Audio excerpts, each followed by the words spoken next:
except for one thing. I had a great time. It was super hot in Vegas compared to what we're normally dealing with.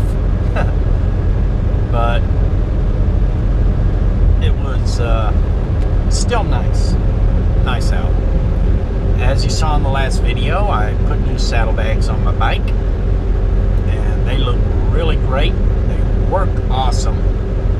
I lost a lot of storage space because I went with smaller ones, but since we don't do any long distance traveling on the bike, camping out and stuff like that, I really didn't need the big saddlebags on it. And let's see, Friday morning, that was Thursday, I put the saddlebags on. We got there Wednesday, did a bunch of running around, some other stuff. Thursday I mounted the saddlebags, and then we had to take care of a bunch of other stuff. You know, when you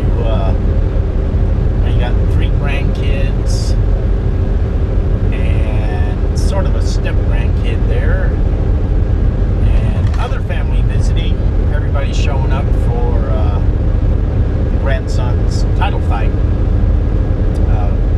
One of the grandsons is taking Brazilian Jiu-Jitsu, and he had a tri-state title fight Friday night. Unfortunately, that didn't go that well. He was undefeated up until then.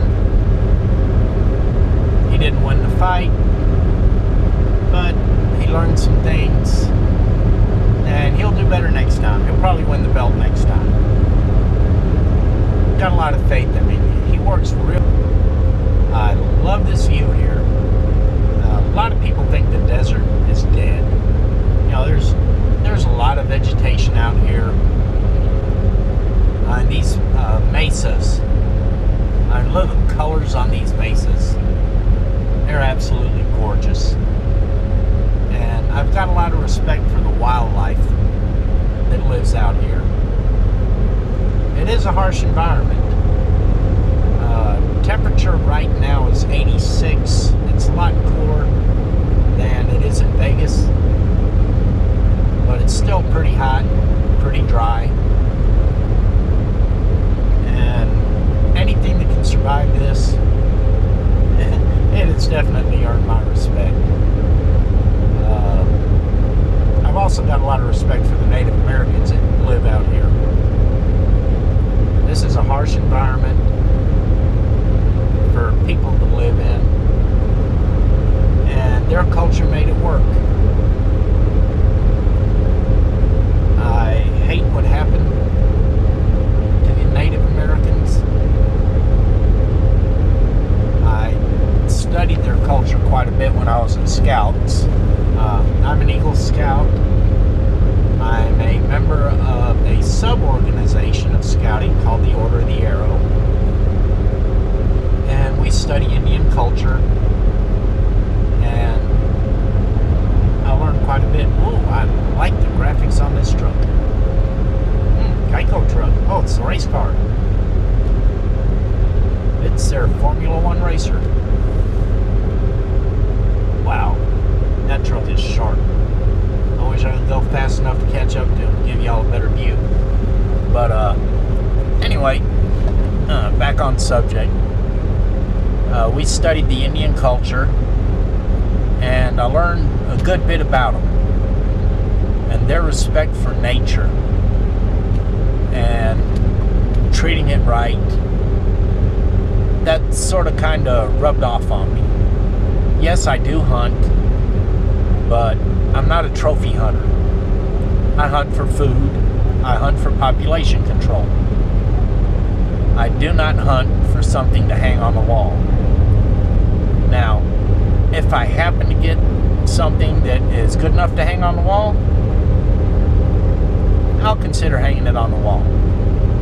But my primary objective is meat on the table.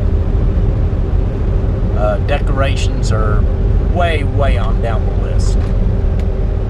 I'd rather shoot an old animal or a lame animal or an injured animal than I would a nice, super healthy buck with a huge rack. You know, the dominant male in the area. You know, leave him alone. Let him breed. Let him pass his genes on. It's, you know, something I learned as a kid. And, you know, it's just like farming, right? You take the seeds from your best crop and use them to plant your next crop. You don't take the seeds from the weak plants and consume the best plants. Because what happens is you eventually end up with weaker and weaker and weaker plants. Well, the same thing with our natural wildlife out here. If you keep going after what are referred to as the big trophy bucks and taking them out of the gene pool, you're going to get left with a bunch of genetically weak bucks breeding with the does, creating genetically weak offspring. And only hunt what you need. Allie, my condolences on Herschel. I know you really liked him. I hate that he sort of kicked the bucket on you. Hopefully they fix him up good, sell him to somebody that'll treat him right, and he'll go on for a couple of million more miles. As far as naming your new truck, why don't we wait until we actually find out what he is? Hopefully you get a nice T660 or a 680. I know you like Kenworths. Running solo, I would recommend the 680. I think you'd really like that. I just moved out of a 660. Personally, I don't like the skinny cab. I don't like any of the skinny cab trucks. 680 is going to be as big as Herschel on the inside, and be a little more comfortable. So, plus the cabinets are set up more like Herschel's. It'll be easier for you to organize. The 660,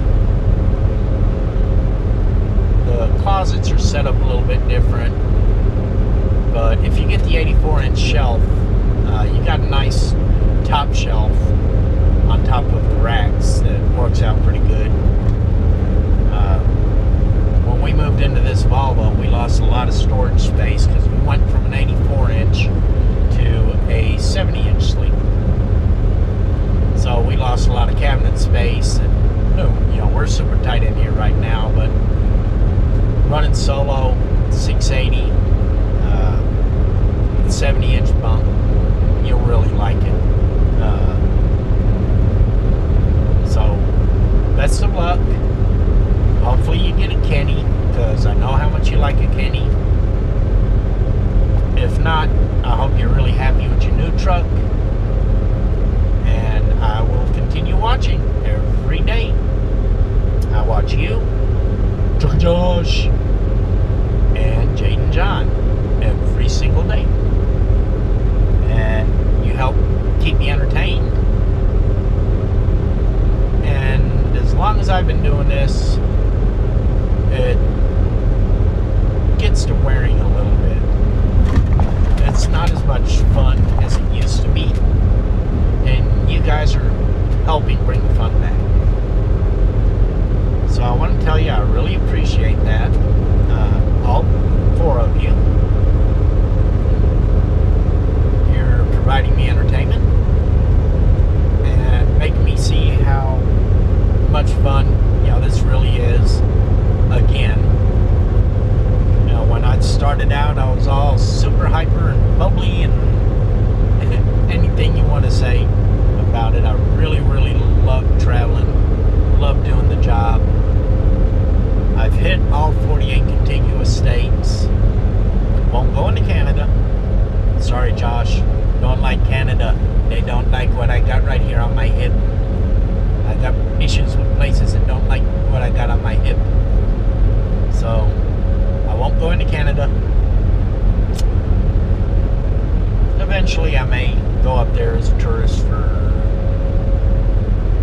a short period of time.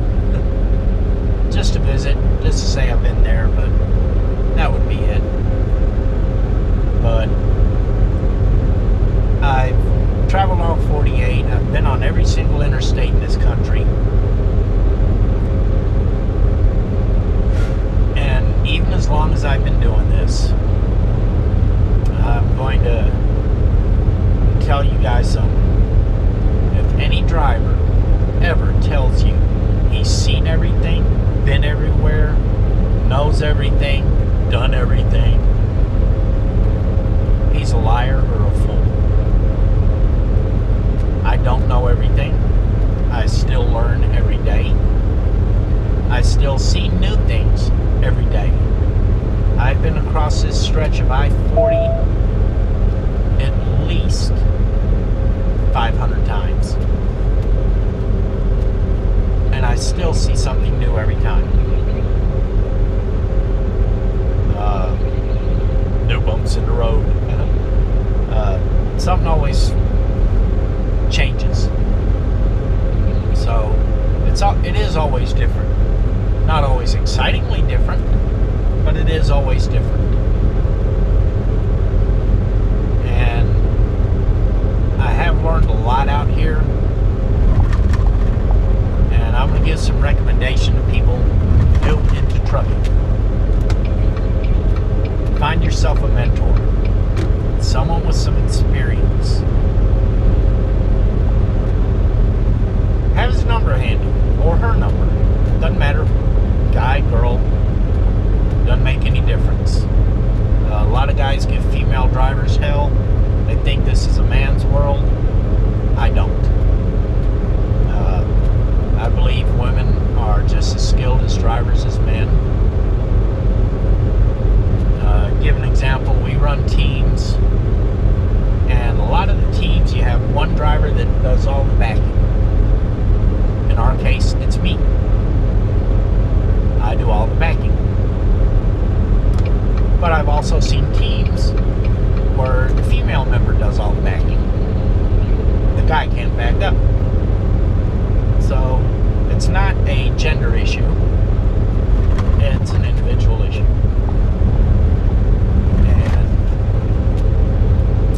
Anyway, find yourself a mentor. Somebody that you can call up if you need some advice on how to handle a situation you've never dealt with before. Because situations do arise. Let's say you high hook a trailer for the first time. That's where the kingpin is, where the trailer is dropped. It's set too high. You go to pull underneath it, your fifth wheel slides right on underneath the trailer, goes right past the kingpin, then the fifth wheel flops back up because it is on hinges, and you can't pull back out because it bangs against the kingpin. Well, if you've never dealt with it before, you may be a little bit confused on how to deal with it. Call up your mentor. He can tell you some tricks. Dump the airbags on the tractor, grab a hold of the release handle on the fifth wheel, pull down hard on it to tilt the fifth wheel forward, and hook a bungee between that handle and the frame to keep it tilted forward. You can drive right out from under it. Just a piece of advice on that. You'll learn more and more every day. Hey, I got a green light at the scale, I'm happy. But it's always best to have a mentor. I learned how to drive in the Army as an additional duty assignment, and first time I got into a commercial truck, which I already had CDL, I did not go to truck driving school. I went to Hard Knocks. Fort Bragg, North Carolina. It was like, you see this Jeep, can you drive it? Yep. Okay. See this pickup, can you drive it? Yep. Okay, you can drive a Jeep and a pickup, hop in that deuce and a half. And that's how I went from there. You know, then add a trailer, then take the 5-ton, put a trailer on that, all this other stuff. Pull a double trailer. I learned the hard way. all straight 5 speeds with a separate transfer case for off-road only. So first time I get in a commercial truck, I'm like, what in the world is this little flipper thing on the front of the gear shift? Embarrassed myself a bit, but I figured it out. And I did have a mentor. One of my neighbors retired after 50 years of driving trucks.